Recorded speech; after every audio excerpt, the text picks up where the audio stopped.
ಎಷ್ಟೇ ಕೊಳೆ ಇರುವ ಕಂಬಳಿ, ಬ್ಲ್ಯಾಂಕೆಟ್, ಬೆಡ್ಶೀಟನ್ನು ನಿಮಿಷದಲ್ಲಿ ಸ್ವಚ್ಛಗೊಳಿಸುವ ಸೂಪರ್ ಟಿಪ್ಸ್.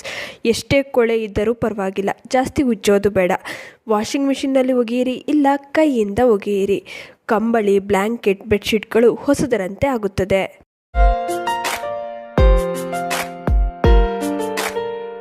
ನಮಸ್ತೆ, ವಿಭಿನ್ನ ಸಲಹೆಗಳು ಚಾನೆಲ್ಗೆ ಸ್ವಾಗತ. ನಮ್ಮೆಲ್ಲರ ಮನೆಯಲ್ಲೂ ಬ್ಲ್ಯಾಂಕೆಟ್, ಬೆಡ್ಶೀಟ್ ಹಾಗೆಯೇ ಕಂಬಳಿಗಳು ಇದ್ದೇ ಇದೆ. ಇವುಗಳನ್ನು ಸ್ವಚ್ಛಗೊಳಿಸೋದು ಬಹಳನೇ ಕಷ್ಟ. ಜಾಸ್ತಿ ಉಜ್ಜಿ ತೊಳೆಯಬೇಕಾಗತ್ತೆ. ಇನ್ನು ವಾಷಿಂಗ್ ಮಿಷಿನ್ಗೆ ಹಾಕಿದ್ರೂ ಕೂಡ ಈ ಕಂಬಳಿಗಳು ಹಾಗೂ ಬೆಡ್ಶೀಟು ಹಾಗೆ ಬ್ಲ್ಯಾಂಕೆಟ್ಗಳು ಅಷ್ಟು ಚೆನ್ನಾಗಿ ಕ್ಲೀನ್ ಆಗೋದಿಲ್ಲ. ಇನ್ನು ಇದನ್ನು ಉಜ್ಜಿ ತಿಕ್ಕಿ ಒಗೆಯುವಷ್ಟೊತ್ತಿಗೆ ಕೈ ನೋವೇ ಬಂದುಬಿಡುತ್ತೆ. ಇನ್ನು ಈ ಕಂಬಳಿ, ಬ್ಲ್ಯಾಂಕೆಟ್ಗಳನ್ನು ಜಾಸ್ತಿ ಉಜ್ಜೋದ್ರಿಂದ ಇದು ಡಲ್ ಆಗಿಬಿಡುತ್ತೆ, ಹೊಸದರಂತೆ ಕಾಣಿಸೋದಿಲ್ಲ. ಈ ಎಲ್ಲ ಸಮಸ್ಯೆಗೆ ಇವತ್ತು ಒಂದು ಒಳ್ಳೆಯ ಸೂಪರ್ ಟಿಪ್ಸ್ನ ತಿಳಿಸ್ಕೊಡ್ತಾ ಇದ್ದೀನಿ. ಈ ಟಿಪ್ಸ್ನ ಫಾಲೋ ಮಾಡೋದ್ರಿಂದ ನೀವು ಜಾಸ್ತಿ ಉಜ್ಜಿ ತಿಕ್ಕಿ ಒಗೆಯೋದು ಬೇಕಾಗಿಲ್ಲ. ವಾಷಿಂಗ್ ಮಿಷಿನಲ್ಲಿ ಒಗೆದ್ರೂ ಪರವಾಗಿಲ್ಲ ಅಥವಾ ಕೈಯಿಂದ ಒಗೆದ್ರೂ ಪರವಾಗಿಲ್ಲ. ಬ್ಲ್ಯಾಂಕೆಟ್, ಬೆಡ್ಶೀಟ್ ಹಾಗೂ ಕಂಬಳಿಗಳು ಹೊಸದರಂತೆ ಆಗುತ್ತೆ. ಬನ್ನಿ ಹಾಗಾದರೆ ಈ ಸೂಪರ್ ಟಿಪ್ಸ್ನ ನೋಡ್ಕೊಂಬರೋಣ. ಒಂದು ಬಕೆಟಲ್ಲಿ ನೀವು ಬ್ಲ್ಯಾಂಕೆಟ್ ಹಾಗೂ ಬೆಡ್ಶೀಟ್ನ ನೆನೆಸೋದಕ್ಕೆ ಎಷ್ಟು ನೀರು ಬೇಕೋ ಅಷ್ಟು ನೀರನ್ನ ಹಾಕ್ಕೊಳ್ಳಿ. ಹಾಗೆ ಇದಕ್ಕೆ ಡಿಟರ್ಜೆಂಟ್ ಪೌಡರ್ ಅಂದರೆ ಸೋಪ್ ಪೌಡರ್ನ ಹಾಕ್ಕೊಳ್ಬೇಕು. ನೀವು ಬಟ್ಟೆ ಒಗೆಯೋದಕ್ಕೆ ಎಷ್ಟು ಸೋಪ್ ಪೌಡರ್ನ ಉಪಯೋಗಿಸ್ತೀರಾ, ಈ ಬೆಡ್ಶೀಟ್ ಹಾಗೂ ಬ್ಲ್ಯಾಂಕೆಟ್ಗಳನ್ನ ತೊಳೆಯೋದಕ್ಕೆ ಅಷ್ಟು ಸೋಪ್ ಪೌಡರ್ನ ಹಾಕ್ಕೊಳ್ಳಿ. ಹಾಗೆ ಇದಕ್ಕೆ 1 ಚಮಚದಷ್ಟು ಈ ಪಾತ್ರೆ ತೊಳೆಯುವಂಥ ಲಿಕ್ವಿಡ್ ಇರುತ್ತಲ್ಲ ಅದನ್ನು ಹಾಕ್ಕೊಳ್ಳಿ. ಯಾವ ಬ್ರ್ಯಾಂಡ್ ಆದರೂ ಪರವಾಗಿಲ್ಲ, 1 ಚಮಚದಷ್ಟು ಹಾಕ್ಕೊಳ್ಳಿ. ನಂತರ ಇದಕ್ಕೆ ಈ ಸೋಪ್ ಪೌಡರ್ನ ಎಷ್ಟು ತೊಗೊಂಡಿದ್ದೀರಾ ಅಷ್ಟೇ ಅಡುಗೆ ಸೋಡಾನ ಹಾಕ್ಕೊಳ್ಬೇಕು. ಅಡುಗೆ ಸೋಡಾನೇ ಇದರಲ್ಲಿ ಮೇನ್ ಇಂಪಾರ್ಟೆಂಟು. ಇದು ಕೊಳೆನ ತೆಗೆಯೋದಕ್ಕೆ ತುಂಬಾನೇ ಹೆಲ್ಪ್ಫುಲ್ ಆಗಿರುತ್ತೆ.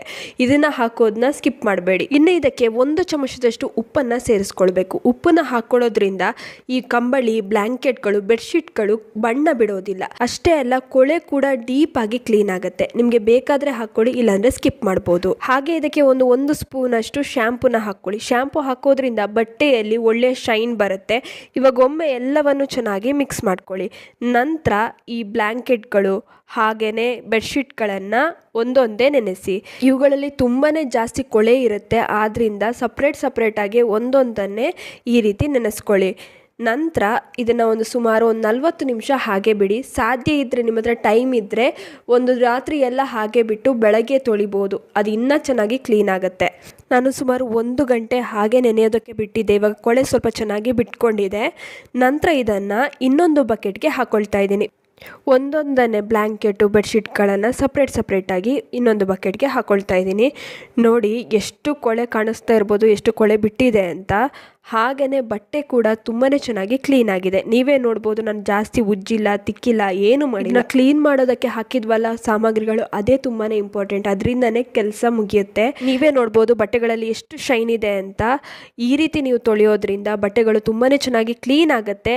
ಹಾಗೆಯೇ ತುಂಬ ತಿಕ್ಕಿ ತೊಳೆಯುವಂಥ ಅವಶ್ಯಕತೆ ಇರೋದಿಲ್ಲ. ಇನ್ನು ಇದನ್ನು ಕೈಯಿಂದ ಒಗಿತೀರಾ ಅಂದರೆ ಕೈಯಿಂದ ಒಗೀರಿ, ವಾಷಿಂಗ್ ಮಿಷಿನ್ಗೆ ಹಾಕ್ತೀರಾ ಅಂದರೆ ವಾಷಿಂಗ್ ಮಿಷಿನ್ಗೆ ಹಾಕ್ಕೊಳ್ಳಿ. ಈ ರೀತಿ ಮಾಡೋದ್ರಿಂದ ಬಟ್ಟೆಗಳು ತುಂಬಾ ಚೆನ್ನಾಗಿ ಕ್ಲೀನ್ ಆಗುತ್ತೆ. ಅಷ್ಟೇ ಅಲ್ಲ, ಬಟ್ಟೆಗಳು ಹೊಸದರಂತೆ ಇರುತ್ತೆ.